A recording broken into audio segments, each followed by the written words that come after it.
This is on a bus back from camp. I'm 13 and so are you. Before I left for camp, I imagined it'd be me, 3 or 4 other dudes I haven't met yet, running around all summer getting into trouble. Turns out I'd just be meeting one girl. That's you. And we're still at camp as long as we're on the bus, not at the pickle point where our parents are waiting for us. We're still wearing our orange camp t-shirts. We still smell like pine needles.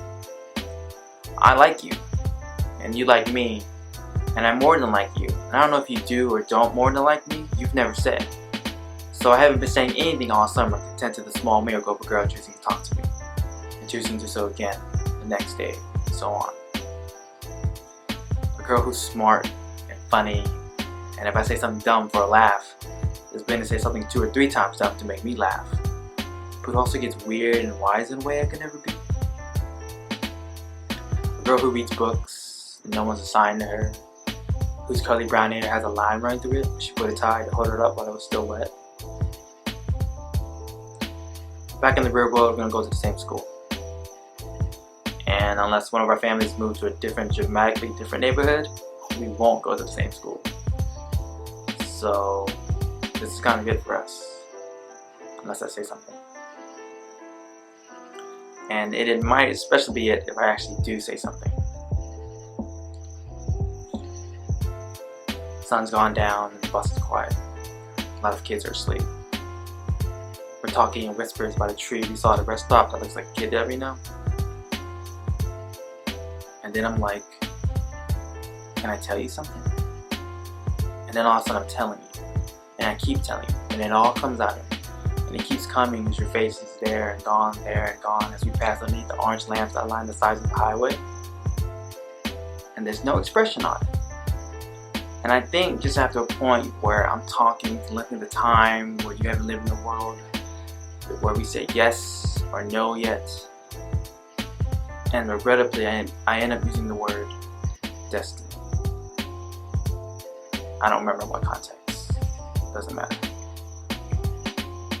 Before long, I'm out of stuff to say, and you smile and say, okay. I don't know exactly what you mean by it, but it seems vaguely positive. And I would leave not to spoil the moment, but there's nowhere to go because we're on a bus. So I pretend like I'm asleep. And before long, I really am. I wake up, the bus isn't moving anymore. The dome lights that line the center aisle are along. I turn, you're not there.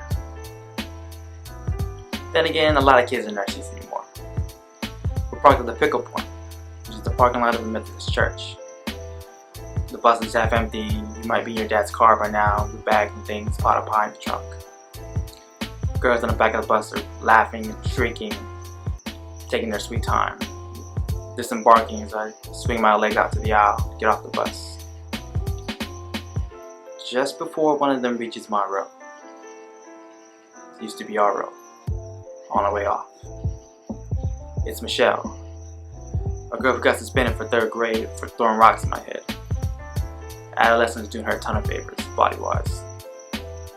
She stops and looks down at me. And her head's blasted from behind from the dome light, so I can't really see her face, but I can see her smile. And she says one word.